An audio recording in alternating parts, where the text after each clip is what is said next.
something bad to us, we are going to do things to you that have never been done before. We the people tell the government what to do. It doesn't tell us. We the people are the driver. The government is the car. And we decide where it should go and by what route to do. We the people are free. And I hope we have once again reminded people that man is not free unless government is limited.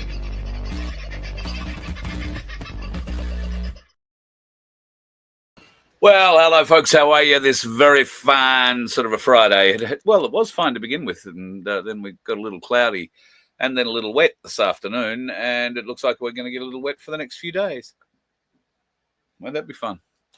More bloody rain. Hopefully you're not getting it where you are, but maybe you need it.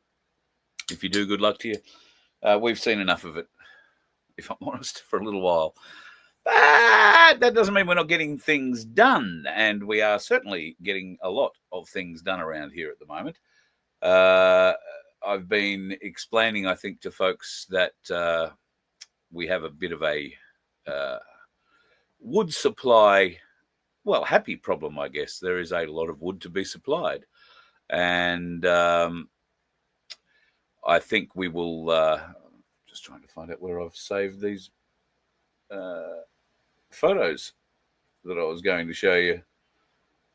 That's ridiculous. It's telling me I haven't saved them. Ridiculous. I'll just save them as a group in a folder, and I'll be able to bring them up and show you finally, eventually. Please, Lord. Maybe it would help if I tried a different way of doing this. It might make our life a lot easier. So this will give you a bit of an idea of some of the wood that we are working with here at the moment. And there is a lot of wood. So if you want some wood, we might be able to help you out. We've got wood that looks a bit like this. That's pretty well seasoned, and it is hard wood. All of this has, except for the bottom, which is a brand new tree that fell down during the cyclone, all of the rest of that is well-seasoned stuff that's been on the ground now for quite some time. And we've got tons of it. So if you are looking for a little bit of firewood to keep you warm, we will do you a deal if you... I'm wondering where Vince is, and I haven't sent him the link yet, so he'll be a bit distressed about that. I was going to give him a hard time because I know where he's been, but yes, if I send that to him, it'll upset him a tad. What's going on now? Stupid me. I've got little ridiculous... Right, now I've sent him the link. It should all work quite nicely. Vince will be joining me shortly. So, yeah, we have a ton of wood. Now, if you live in southeast Queensland, you have a trailer, and you'd like some of it, we're happy to fill your trailer for you at a very, very, very, very, very reasonable rate. Now, I've been looking around at what rates are for a cubic metre of wood. It's been that long since I've bought wood. They now sell it by the cubic metre. They claim that cubic metre is a ton or a ton. I don't think it is. Everybody that I've spoken to said, no, it's definitely not a ton. It's a cubic metre. I guess it depends on the density of the wood and whatnot, but we'll see. At any rate, we will do you 1 ton of wood. And at this stage, if you want it, we can have it in a big bag for you. We can lift that onto a trailer and you can just unload it yourself when you like, or drag it off as you feel the urge at your place. We're not really in a position to go delivering or stacking wood at people's places unless you want to pay for it. We don't really have the ability to deliver large amounts of wood in one hit. I've been approached by somebody who wants to get maybe 3 or 4 ton of wood in one hit, enough wood to last them all the way through winter, and certainly we can do that. It would require us having to hire a truck, though. That might make it a bit, cost inefficient, even if we are doing a great deal on the wood. So we'll look at all that sort of stuff. But maybe one of you has a little tip truck and, we can do a deal and deliver some wood to people who need it. around southeast Queensland. I'm particularly keen to help people who are in need, but obviously we don't want anybody to go cold, and everybody deserves to get warm. I've also been looking into places outside of Queensland where we could potentially get the wood too. Victoria is one place where if you go at the moment, I don't think you're allowed to take any wood off the side of the road, and you've probably got a greenie who's going to pound you to death if you start taking wood off your own property. There might be a way that we can get some of our wood to where you require it and have it stored in different parts. The Waving Wonder has joined us. One of those parts that I'm thinking of is over in South Australia. I don't know how many people in South Australia need wood. There's good mallee root up around Pete from Pinaroo's part of the world, so I don't think he'll be needing too much of our wood. Although for posts and that sort of stuff, you never know. We do have some pretty hard wood here that's great for posts and split posts and all sorts of other posty type fencing type things. I'll have to go and learn a lot more about it before I can explain it. How are you, big fella? Yeah, I'm good. And speaking of South Australia, there's another place you can't pick up wood off the side of the road either. Had a mate was out there doing that, and the police arrested him for stealing. For stealing? For stealing, yeah. Stealing from whom? The local government, obviously, or the government. I shouldn't say the local government, the government, because it was Crown land, their land, supposedly. Anyway. It was a very interesting thing. So you can't even go and scavenge wood that's fallen or whatever. So, well, we might be able to do a deal with any semi-trailer. I'm particularly interested in owner-operators, owner-drivers, because they're the guys who are fighting for work, and they need. Well, I don't know whether or not it's still a done thing, but I gather that they would still want backloads. So if you're coming up from South Australia or if you're coming up from Victoria and you need a backload and you're a tray, then we might be able to load you up with pallets of wood that can come back. We're still looking into the legalities of taking wood between states because maybe they don't like that either. But if there is anybody who's interested in looking into that with us, then please reach out. Carl at vofhq.com, and I will be very keen to hear what you have to say about it. Because we have to get the wood off I mean, we've got three choices with the wood. We can turn it into mulch, we can burn it, or we can try and use it for firewood.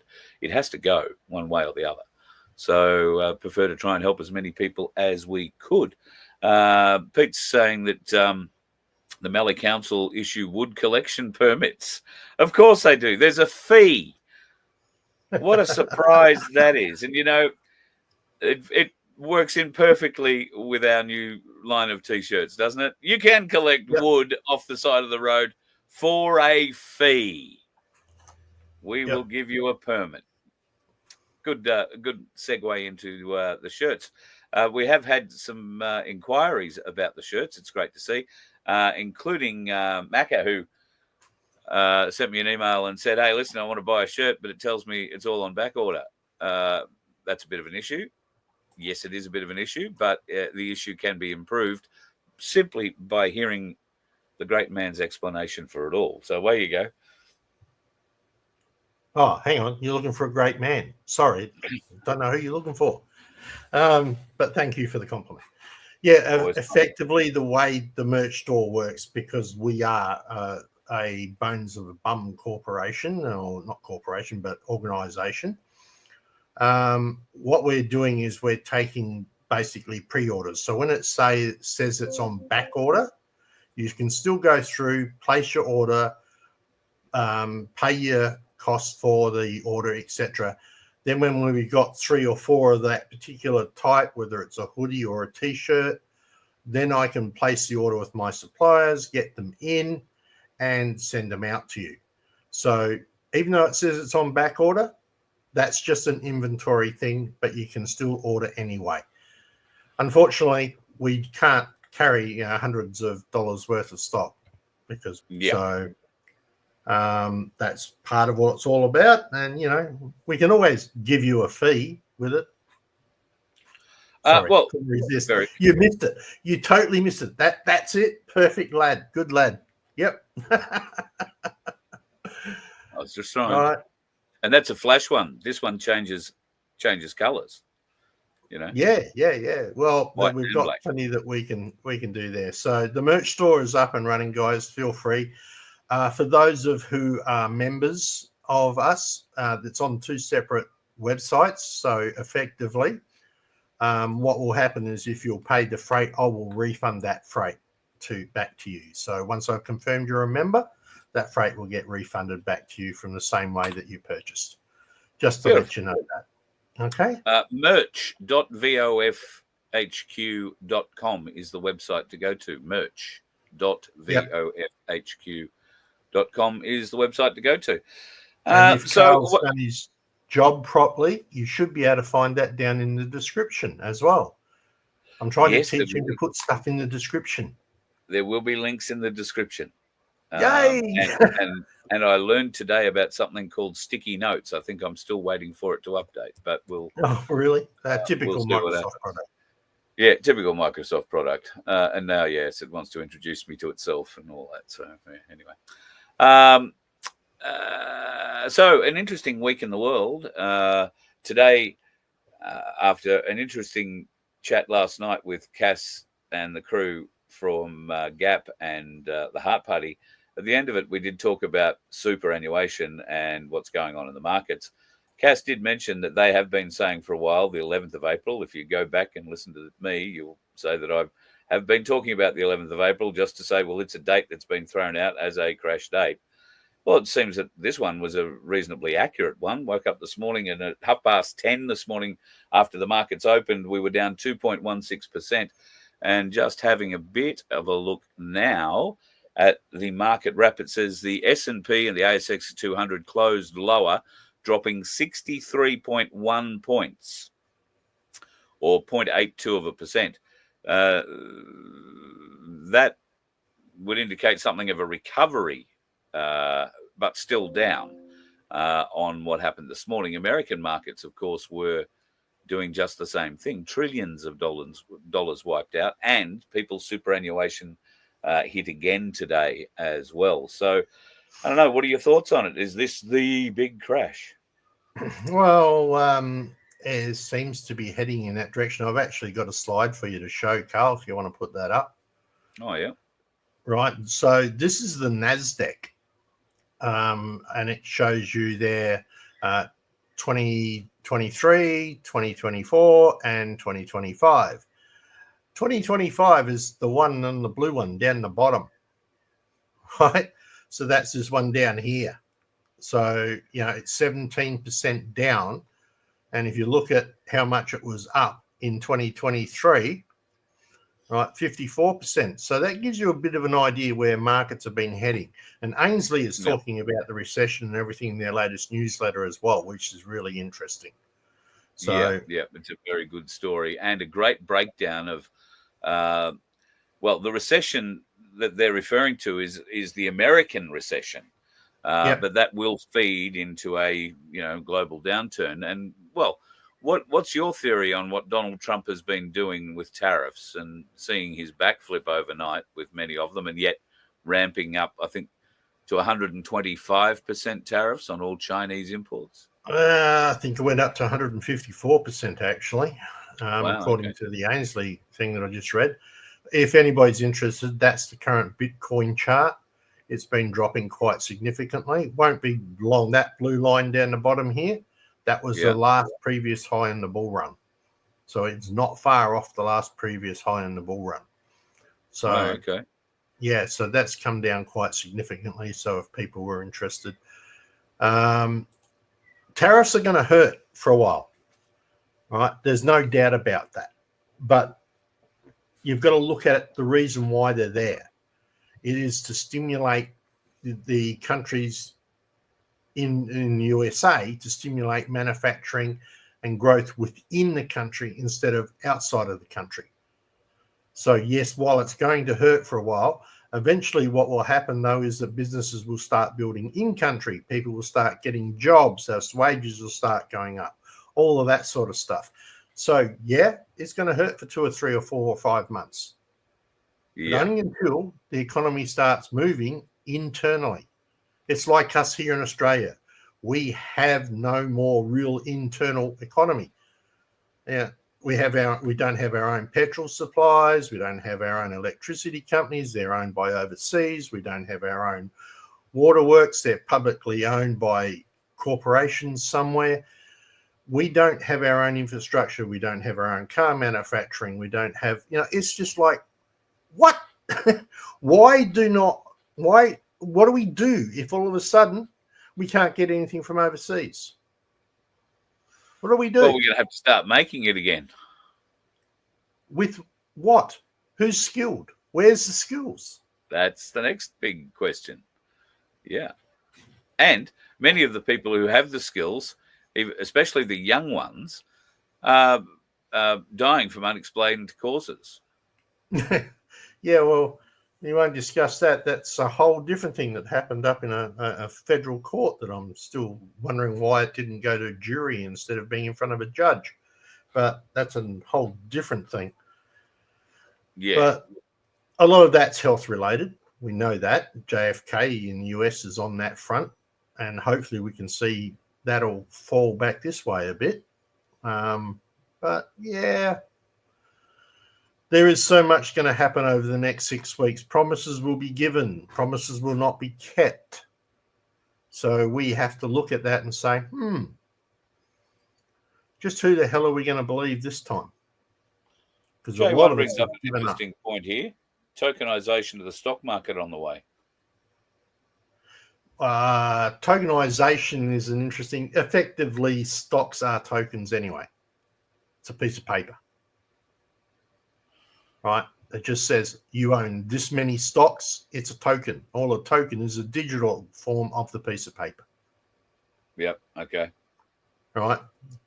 The only difference between the two is that tokenization or tokens can be easily made and distributed for a lot of invalid stock that doesn't actually exist. So you have to be very careful where you're buying. It's the same, like, for instance, if you wanted to buy a token for silver or gold, right? That's that little token that says, I own this much silver or I own that much gold. Where do you buy that from? Right? How do you prove that it's actually valid, that that token is worth that much silver or that much gold? I've got to say this, Ainsley, because we know it does, only because they have the reputation behind them, right? Yeah. So that's the point. But you could buy a token off some Bitcoin or not Bitcoin, but some ledger off the blockchain that's just made up by somebody and has zero value. But you think it has value in silver or gold because you're taking their word for it. So, isn't this the great fear about any kind of digital currency? Correct. 100% correct. Yeah. There's been plenty of rugs pulls that have gone on where it's supposedly this is been equated to silver or gold, or this is equated to an asset that belongs to Microsoft, or this is equated that belongs to an asset that belongs to the federal banks, or and people buy in thinking, you beauty, I'm going to get this asset right as a token, and then the manufacturer of tokens says, see you, buy, pull. Yeah. There goes your money. Right. You know how we keep saying that people have been told this for years, that we've been, they've got to tell us what they're doing to us, and they do it in movies and all that kind of thing. Pete has put up an interesting thing here that's triggered a memory of mine. The Smoot-Hawley Tariff Crisis Act out of the 1930s in America was something that formed a very famous scene in a movie. Do you know what that movie might be? Grapes of Wrath. No. Ferris Bueller's Day Out. Oh, really? Do you remember in the classroom and the teacher is standing there taking roll call, and then he's teaching a class. The class is an economics class, I think, from memory. But he talks there, the questions he's asking, and he's saying, anybody, the government introduced in the 1930s anybody, tariff, tax, and it was called the anybody, the Smoot-Hawley tariff. And he talks through the Smoot-Hawley tariff introduction. And for those who are unaware of how that all worked, it was meant to decrease the amount of imports coming into America, and therefore keep the money inside America and generating American business. It worked exactly the opposite direction and threw America deeper into the Great Depression. So it was interesting. I just found it interesting was that comment popped up and it triggered that memory for me. So, but Ferris Bueller's Day Out might have a few more truths in it than that. That's true. I mean, it can have that effect. There is that possibility, right? But as long as cheap imports are coming into the country and there's no need to build it in the country, then there's no jobs for people. It's just pure logic. So, I'm sort of for it and sort of against it, but I'd much rather see a country work better in its own backyard, and that's including Australia, right, than supply overseas people with a really good income, and we all starve. I'm with Daniel here. It sounds to me like fiat crap all over again. In what respect? Well, digital currency to me holds no more value than a piece of paper because it's ones and zeros held in a computer. Oh, right. In that respect, yeah, I can't disagree with him on that. Yeah. All right. I mean, I was pretty pissed off at the bank today, so. Yeah, don't doubt that. Grant's saying here, Trump penalising US corporations for having stuff made overseas. Well, it's certainly a great way of driving them back to producing stuff in America again. Absolutely. And it worked. But if you want to look at it from our conspiracy theory perspective with a hat on, it's also been a magnificent way to draw out the biggest players in the commercial markets in the world to find out who's screaming loudest and longest and who's going to lose the most money. They're the ones that are going to come out and try and do the deals that get the tariffs taken down for them or whatever. And it will show the white hats, if you like, what probably is the final layer or one of the final layers of the deep state, which will be the business fronts that have been affected by this. And China obviously being terribly affected with imports of, like you say, up to 154%. So the query there is, why is Trump doing it to China? Why is he banging on so hard about China when he and Xi were meant to be such great friends? Would it have anything to do with the amount of gold that China has been buying and their alliance with the Russians and the BRICS financial agreement? Partially. I think that might play a part, right? I see it more, though, that he's trying to bring something back into the country that needs to be kept, and that's, self-sustaining. You saw that. USA was fully independent for electrical power supplies for energy when Trump was in office, and then suddenly they weren't anymore, and prices went through the roof for petrol, etc. So ads brought up a good thing there. Where was that? I saw it a minute ago, but it's gone now. Ads? I've got him saying, "Hi, Dusty." Yeah, no, it was further back than that. What about the red tape? Very good point. What about the red tape?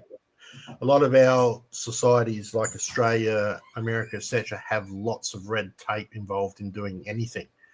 So effectively, that's one of the things that Trump's working on as well, killing off the red tape, limiting the reach of the government as our front little show opener says, right? Limiting the reach of a government. So, well, some red tape's good, some is not.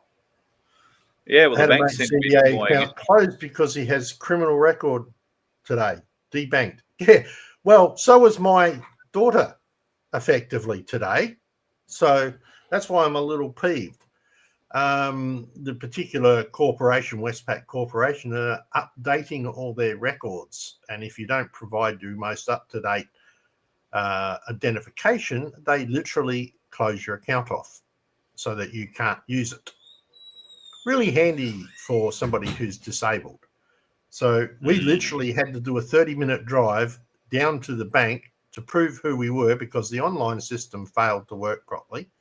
They have no way of helping a person who's impaired because she's deaf, obviously. So we had to drive 30 minutes to the bank, show 2 pieces of paper, which were the basic same 2 pieces of paper we used to open an account 11 years ago, right? And then get those bars removed and then come back, right? So they weren't real happy with me because it said on the screen, you know, you need to drive to the bank and provide these 2 pieces of paper. So I walked into the bank and said, who do I invoice? Yeah, She just good. looked at me and went, what? Well, the computer screen said I had to come down here under contract law. You are now asking me to do something. I can now charge you for it. Yep. So, no, of course, that went Everybody should be doing that. If you have to go into the bank because they want you to go and present something and they've sent you a letter formally saying you must come in and show us who you are again, then figure out an hourly rate, send it to them, send it back in the mail, say, okay, I'm going to come in at such and such a time and such a date at your request. Here is my fee schedule. I expect to be at your bank for an hour and my fee is $150. I'll be able to collect that fee at the door on the way out from the manager, will I, after I've completed identifying myself? Yeah, you can just transfer it straight into my account. It's all to do with the Know Your Customer and the fraud legislation that's been brought out some time ago. I don't know exactly when. Amanda Sheedy could probably look it up for us and let us know. But yeah, and I'll talk about Amanda a little bit later. Effectively, the idea being that they're looking for money laundering or people who money launder. But I would think pretty much somebody who's on an invalid pension or a disability pension is probably not doing much in the way of laundering any money. And the bank account would say that. It's not like there's hundreds of thousands of dollars going through it. So, yeah. All right. I'm a computer programmer. Look for the ones that have irregularities, not something that doesn't. Anyway, just my point. So, Westpac don't like you at the moment. Yeah. Just my personal opinion, not financial advice. Now, Grant posted something up earlier about the e-commissioner under investigation by the AFP for deleting her digital footprint. That is completely true. And Avi from Rebel News is pretty much responsible for it, God love him. He was having some conversations with her through the WhatsApp app, trying to set up an interview. And he noticed that 24 hours later, all those messages had disappeared. WhatsApp has a function, as does Messenger and a few other different bits and pieces, where you can have a disappearing message. You can send it, stays for a certain period of time, and then it disappears. And it's untraceable after that. It's gone. So, not quite. Well, that's the theory. But Avi saw that this was happening with their WhatsApp chats and felt it might have been a little weird that the Australian e-commissioner, who is using a people-supplied phone, government-supplied phone, doing government business, and has to report just like any other public servant has to report, and can't hide their phones and can't hide their emails and all that sort of stuff. So Avi actually set the report in motion, I believe, with the AFP, and they are definitely looking into it. So with a bit of luck, we might be able to clean up that e-commissioner, I think, sooner rather than later, I think would be a bloody good thing. Yeah, I On Red think Alert, you wanted could- to know how much gold or silver can you buy before it's legally documented. Well, if you go to 5,000. Ainsley Bullion, your name will be taken, and you can walk out with your gold or your silver. To have anybody from the government or bureaucrats or anything like that get your name out of Ainsley Bullion would require a court order, and Ainsley employ some very good lawyers who would fight any application to get names out of them for privacy on privacy basis. However, that may not be what you're asking. You might be asking how much can you buy before they have to report it to the government. And I did see somebody else, Macca, I think, popped up $10,000. It's not. It's $5,000. Yeah, it's $5,000. So if you walk in and buy $4,999 worth of gold or silver, and I don't think you could at the moment buy an ounce of gold for that money, you would need $5,159.86 right now. But that would be reported because it's over $5,000. But if you go and buy a half ounce or 2 half ounces of silver or gold, I beg your pardon, and you buy them a day apart, then that won't be, or you buy them as 2 separate transactions, then that won't be reported to the government as, Grant's just gone and got himself $10,000 worth of gold. So if you're smart about it, there are ways and means of just staying underneath that threshold. You might have to go in or order online, have it delivered to you, whichever way you do it, but keep it under $5,000. And aside from the nominal name and details that Ainsley will hold, no, it doesn't get reported to the government.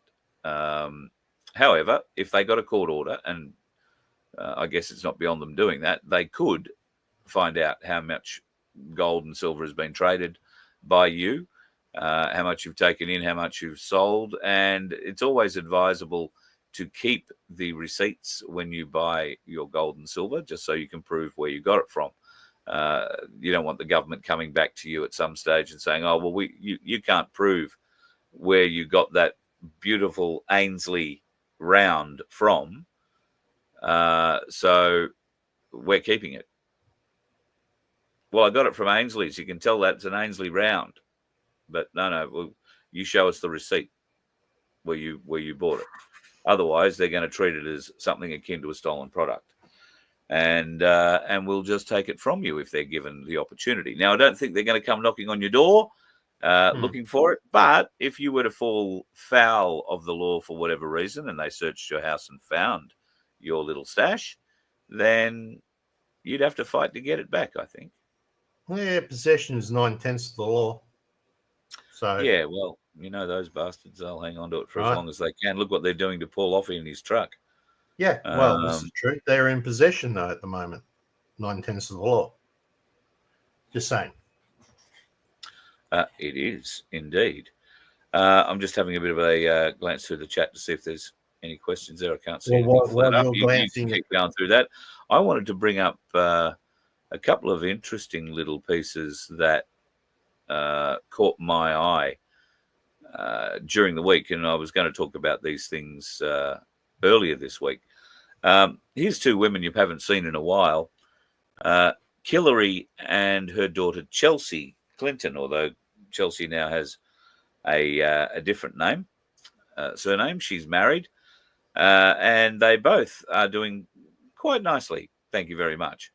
USAID has been in the news quite a lot recently because Elon Musk and Doge have discovered the huge amounts of money that is being funneled through USAID, particularly into Africa.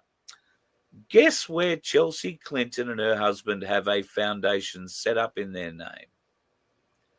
South Africa. Sorry. South Africa. Now, Chelsea Clinton somehow is worth over $50 million in her own name. Her husband's worth about $45 million in his own name. The Chelsea Clinton Foundation that she and the husband run are in line for about $52 million a year through USAID. Were.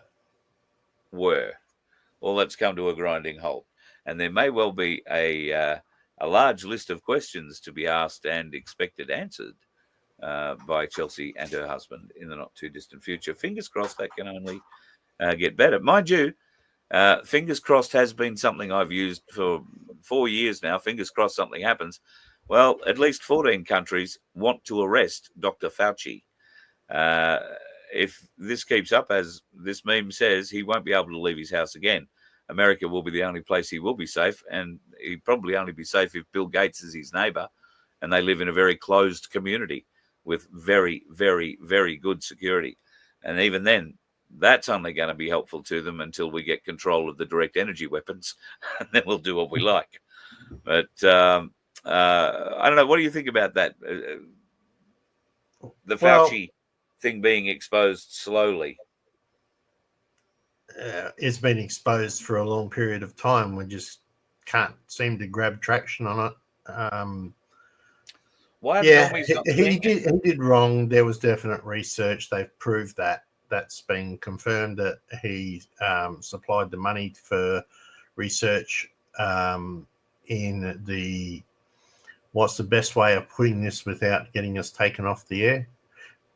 Research into modifying particular viruses so that they are more lethal. So that then they can come up with an idea to solve that problem. So the first thing would be don't modify them in the first place. But yeah, sorry, that was logic. Well, I've got to create a problem and then you can create the fix for it. So it's the best way to make money, the very best way to make money. Now, lots of files are being released unredacted out of the CIA, and some of the more interesting ones are popping up about Julian Assange. The CIA had developed plans to kidnap and kill Assange. In fact, they were quite obsessed with the whole idea of it. You might recall back in 2010, I think it was, WikiLeaks released a trove of videos, one in particular, pardon me, that showed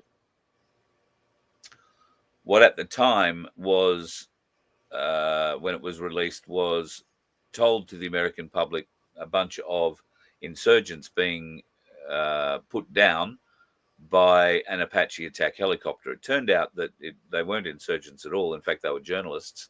One of the journalists was carrying a large camera on his shoulder that had a baseball bat style lens on it, a big 900mm lens or 2000mm lens, whatever they are.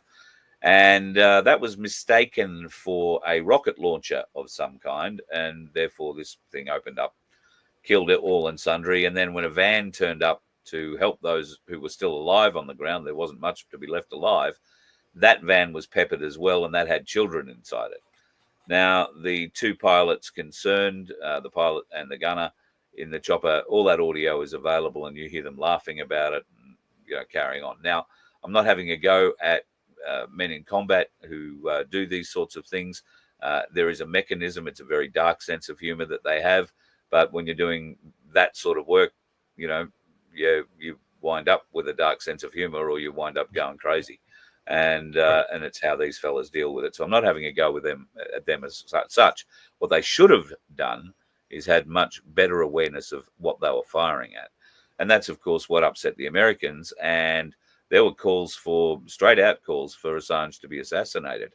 And, bugger me dead, the CIA decided they were going to try and do that. They put forward a couple of plans to get into the Ecuadorian embassy and poison him while he was working inside the Ecuadorian embassy. That plan only got stopped at the last minute because somebody finally woke up to the fact that if they had have killed him while he was in the Ecuadorian embassy, it would have detonated, if you like, his safety switch, where all of the WikiLeaks files would have been dumped and released immediately. And I don't think to this day we have seen everything that WikiLeaks has to offer for that reason. He's directly said that he did not put out stuff that he deemed would really, really damage the security of the United States. He's already said that. But what he did put out was relative to the fact that, hey, we made a mistake and here it is. And here's the evidence and it's been hidden. So, yeah, I mean, if we could only get our own government to do that, that would be so nice. Mate, we couldn't get our own government to look after Assange when he was in there. So when he was locked up. And my question on Julian Assange is now, where the hell is Julian Assange? Well, he's been was around. Part of the deal that he got to get out of. Yeah, but he spends a lot of his time in Europe. I don't know that he's spending too much time back in Australia. He may have, as part of his deal, getting out of Belmarsh, if that's where he was, if that really was him, is that he doesn't talk with mainstream media, I would gather, or any kind of media. He hasn't started any kind of a blog. He hasn't recreated any kind. Oh, look, the guy's been locked away for 10, 12 years. He probably needs to get his mind back. But all of a sudden you see his head pop up at these big international forums and big international conferences where he comes on and speaks, clearly gets paid a good dollar for it, and then disappears back under the blanket again. I would like to be hearing a lot more about Julian Assange. Well, I would like to be hearing a lot more from Julian Assange. Why isn't he talking? Why isn't he talking to somebody like me or Rebel or Amanda Sheedy? Why isn't he speaking up to the people, especially the ones who've had his back for so long? We've had his back for so long, but our task is nothing like what his was. Man, taking a year or a year and a half off and just making the occasional pop-up visit, I don't blame him. For 12 years, he's under full-on stress with the possible assassinations, everything that was going on, not seeing his family, not seeing his kids. Man, I'd take a year off too, without a problem, right? Yep. So it's just that it's a very important year. You know, it's a really important year. It's going to be an important year every year, right? No matter, for as long as we're fighting this battle, it's going to be important year every year. I look at it, we've been at this for 4 years, and you've got to look back, you sit back and go, oh, right? Yeah. What's going on here? You know, here we come around for the next corporate government election. Whether you're choosing to vote or not vote is up to you, which actually raises a question. Guys in the chat, can you please tell me, I'm looking to do a video on exactly how Senate voting works and how the numbers work. If you're interested, viewing, that is riveting. If you're interested, we're going to put that up on FBN, right? And I would be just, if you want to see it, just put a yes in the chat, right? If I see all no's, then I won't do it. It's as simple as that. But it will explain exactly how voting works in the Senate and how you can stop your vote so that the major parties don't get shit. But anyway, that's only if you're planning to vote in an election. If you're not planning to vote, you don't have to watch it, right? We do understand it's a corporate government and everything else, but we don't use every weapon in our arsenal. And just on that point, I think one night next week we'll have Craig Cole on again for another bit of a chat. He has found a very interesting group in Victoria. Well, actually, it's not Victoria. I think they're actually based in Queensland. We're going to have a bit of a talk to them about just this sort of thing and a bit of overreach into common law area where they're offering a great deal, but is it cash in your pocket or is it just a fake deal? So there's a few interesting things. Got to do a bit of research over the weekend, and I'll have Craig on next week. We'll get you on for that chat too. He too raises a number of very good points about people who don't want to go and vote or who refuse to vote, and he's quite vocal about it. So we will look forward to having Craig on next week. Now, before we go, there are a couple of things I wanted to show you. What do you make of this?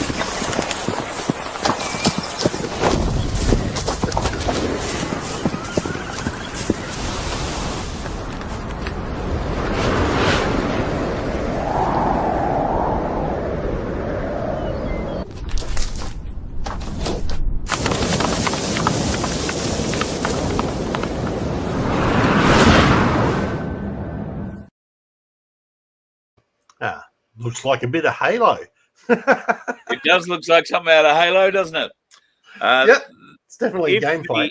If the AI created video title is anything to go by, that is the new Kawasaki all-wheel drive motorbike that they're going to be releasing at some stage in the future. Yeah, right. Okay, so how many of our young'uns know how to ride a horse? Yeah, that's going to be the thing.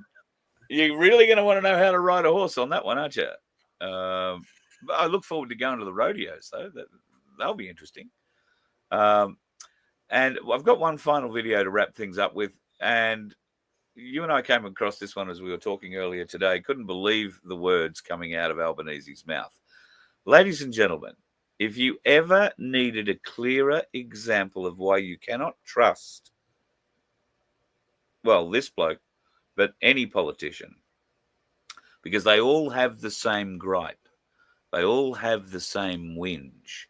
Listen very closely to what this whinging bastard has to say. Look, you go to changes in society. We live in a much more fragmented society than we used to.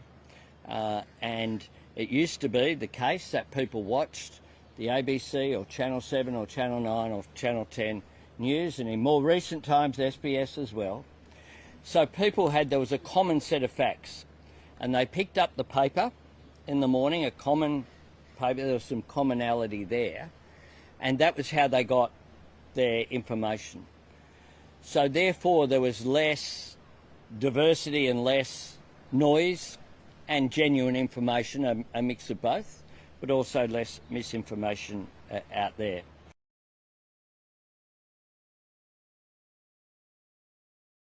Right, can we pull that apart? Can we really pull that apart? What did he say in that 30 seconds? Well, I think the important parts of what he says there are translated. I'm so sick and tired of everybody, not the mainstream media, being listened to anymore, because everybody else is making up their own stories and they're telling the truth about us, and we've got no way to stop it. People aren't waking up in the morning and listening to Channel 9 or Channel 10 or Channel 7 or picking up the newspaper and seeing consistently the same stories. That's how we brainwash people. We can't brainwash them if they're not watching it anymore. That's what he's saying. And where's the evidence of that? Right? If you go to any of those so-called channels, right, and you go there and read their documents or watch their videos, you will notice that comments are turned off. Why are comments turned off? Are they removing the ability to debate a subject? Or is it that fact that they might get facts up there that prove them to be wrong? I mean, what are they afraid of? What's he afraid of? He's already said it. And interesting, he did say that it's a diverse, fragmented relationship. Isn't that exactly what they planned? Yeah. Because the more fragmented we are, the harder it is to come together as a group and say, I'm sorry, you're fired. You're no longer our prime minister. You're no longer, matter of fact, here's the nearest boat to China. Here's your ticket. Away you go. Yep. Right? Away you go. Because we are fragmented. But, you know, so in one respect, their own little design bit them in the ass. Yep. 100%. Just my take on it.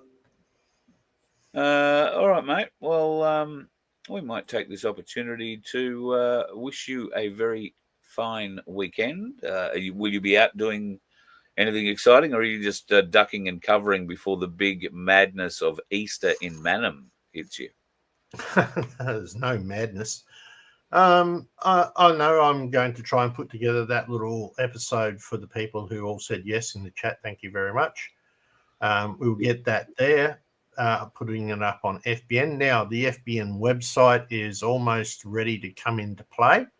And on there, we should see some influencers who have joined the team. Stop the Rot, Billboard Battalion, Amanda Sheedy. They're all going to have their pages on there where you can go and search and chat with them and look them up, etc. So very happy to have them along the way, as well as whatever videos we can put out. So, with have you got our wonderful copper friend from the WA? I do have our wonderful copper friend from WA. Right, can you get him ready, please? I do have him ready.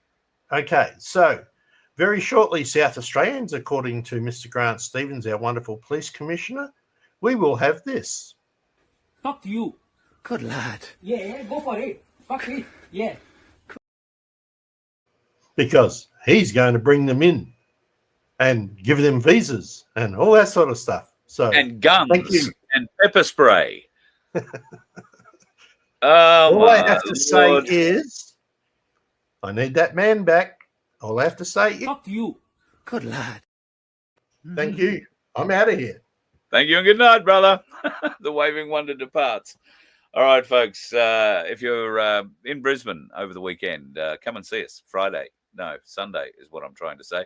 Dr. William Bay and Cass will be appearing at Yum Cha Cuisine in Indooroopilly.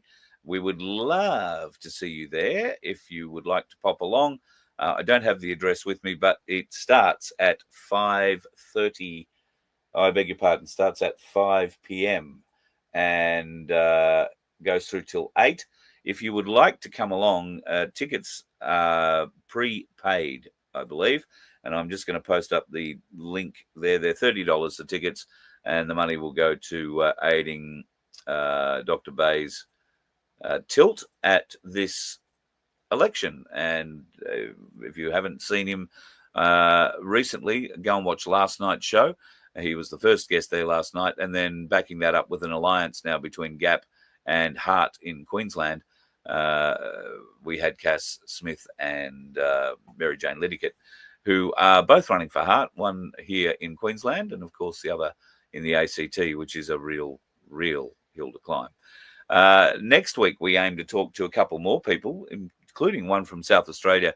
I hope to get Nick Duffield on from Trumpet of Patriots for a chat. He, of course, started Trumpet of Patriots back in 2015, I think it was. Nowadays, he is the vice chairman and is running for a Senate seat, I want to say it is, in South Australia. So we're looking to try and catch him up next week, and a couple of others that are floating around as well. And you never know, there might actually be a semi-celebrity guest if we can nail her down. It's times and time zones that'll be the issue with that, but I'm working on it. We'll see what we can do, and all things being equal in a beautiful world, we'll have a touch of celebrity for the show, provided she stays away from the dickhead drivers, which we catch up on all over the weekend. See you Sunday at Indooroopilly, and the plan currently is I might run a live, but it will be on the FBN channels of that event. We'll just get the gear out and see if we can make it work. See if we can remember how to make it work. And we'll try and live stream that on FBN Sunday from 5 p.m. Queensland time, which now mostly is in time with the rest of the east coast of Australia. And we are back in the proper place, half an hour ahead of South Australia. Yay! See you soon. You let one ant stand up to us, then they all might stand up. Those puny little ants outnumber us 100 to 1. And if they ever figure that out, there goes our way of life. It's not about food. It's about keeping those ants in line. That's why we're going back. Does anybody else want to stay? Let's ride!